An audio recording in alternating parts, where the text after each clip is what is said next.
Hi friends, എന്താ പരിപാടി?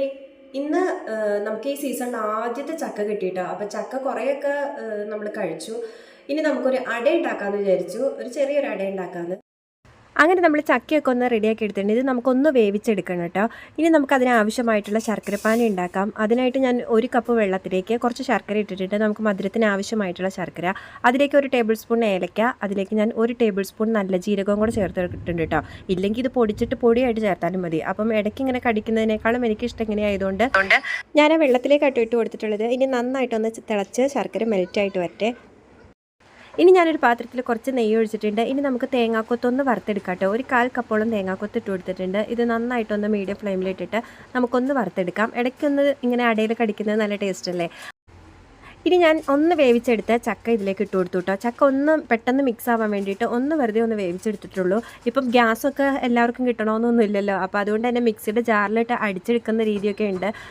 നെയ്യിൽ ചക്ക ഇങ്ങനെ വരണ്ട് വരുമ്പോഴല്ലേ ആ ഒരു നല്ലൊരു ടേസ്റ്റൊക്കെ വരുന്നത്. ഇനി ഇതിലേക്ക് ഞാനൊരു 3/4 കപ്പോളം ശർക്കരപ്പാനി ചേർത്ത് കൊടുത്തിട്ടുണ്ട്. ചക്കയുടെ മധുരത്തിന് ആവശ്യമായിട്ട് ചേർക്കാം കേട്ടോ. ഞാൻ അരിച്ചാട്ടോ ഇതിലേക്ക് ശർക്കരപ്പാനി ഒഴിച്ചിട്ടുള്ളത്. അപ്പോൾ ഏലയ്ക്ക് നല്ല ജീരകവും ത്തിൻ്റെയും അരിച്ചാണ് എടുത്തിട്ടുള്ളത്.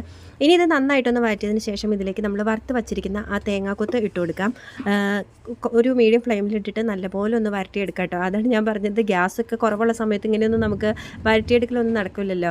അപ്പോൾ നല്ലപോലെ വെള്ളം പറ്റിച്ച് ഈ ഒരു ഇത് നമ്മൾ ഫ്രിഡ്ജിലൊക്കെ വയ്ക്കുകയാണെന്നുണ്ടെങ്കിൽ നമുക്ക് കുറേ നാൾ കഴിയുമ്പോൾ വീണ്ടും ഉണ്ടാക്കാനൊക്കെ പറ്റും കേട്ടോ. ഇപ്പോൾ നമ്മൾ അത്രയും ഒന്നും വഴറ്റിയെടുക്കുന്നൊന്നുമില്ല. ഇനി ഇതിലേക്ക് നമ്മൾ 1 കപ്പോളം പൊടി ചേർത്ത് കൊടുക്കുന്നുണ്ട്. പൊടി ചേർക്കുമ്പോൾ ഒരുപാട് പൊടിയൊന്നും ചേർക്കരുത്. ഈ അട ഒന്ന് മുറുകി കിട്ടാനുള്ള പൊടി ചേർത്താൽ മതി കേട്ടോ. ഇല്ലെങ്കിൽ പൊടിയുടെ ടേസ്റ്റ് മാത്രമേ ഉണ്ടാവുള്ളൂ. അപ്പം അത് നോക്കിയിട്ട് ചേർത്ത് കൊടുത്താൽ മതി. ഞാൻ കൃത്യം 1 കപ്പ് പൊടിയാട്ടോ ചേർത്ത് കൊടുത്തിട്ടുള്ളത്. ഇനി നമുക്ക് വാഴയില എടുക്കാം. ഇപ്പോൾ ഇടണയില കിട്ടാത്തതുകൊണ്ടാട്ടോ വാഴയില. ഇടണയില ഉണ്ടെങ്കിൽ ആ ഇടണയിലയുടെ ടേസ്റ്റും കൂടെ ഒക്കെ വരുമ്പോഴാട്ടോ ശരിക്കും ആ അടയുടെയൊക്കെ ഒരു ഫീല് വരുന്നത്. പക്ഷെ നമുക്കതില്ലാത്തതുകൊണ്ട് നമ്മൾ വാഴയില വെച്ചൊക്കെ അഡ്ജസ്റ്റ് ചെയ്തു. ഇനി നമുക്കിത് കുമ്പിളാക്കി എടുക്കണം. ഇതുപോലെ വാഴയില കുമ്പിളാക്കി, കുമ്പിളപ്പം എന്നും പറയില്ല, ചില സ്ഥലത്തൊക്കെ അങ്ങനെ പറയുമല്ലോ. അങ്ങനെ ഞാനിത് കുമ്പിളാക്കി എടുത്തിട്ടുണ്ട്. നമ്മൾ മിക്സ് ചെയ്ത ചക്കയുടെ ആ ഒരു മിശ്രിതം ഇതിലേക്ക് ഇട്ട് കൊടുത്തു. എന്നിട്ട് ഇതുപോലെ ഈർക്കിൽ വെച്ച് വിടർന്ന് പോവാതിരിക്കാൻ വേണ്ടി കുത്തിവെച്ചു. ഇനി ഇതൊന്ന് ആവിയിൽ വേവിച്ചെടുക്കണം. ഒരു 20-25 മിനിറ്റോളം നമുക്കിത് ചെറുതീയിൽ ആവിയിൽ ഇതൊന്ന് വേവിച്ചെടുക്കാം.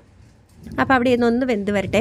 ശരിക്കും മടക്കി കട്ടൻ ചായയൊക്കെ ആട്ടോ അതിൻ്റെ ഒരു രസം. പക്ഷേ ഏലക്കിട്ട ഒരു ചായ കുടിക്കുന്നത് എനിക്ക് ഭയങ്കര ഇഷ്ടമായതുകൊണ്ട് ഞാൻ ചായയൊക്കെ എടുത്തു. ചായയുടെ കൂടെയൊക്കെ അട കഴിക്കുമ്പോഴല്ലേ ടേസ്റ്റ്.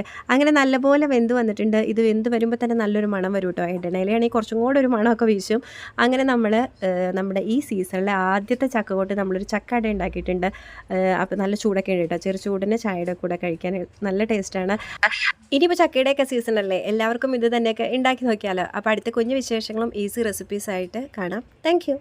ബൈ.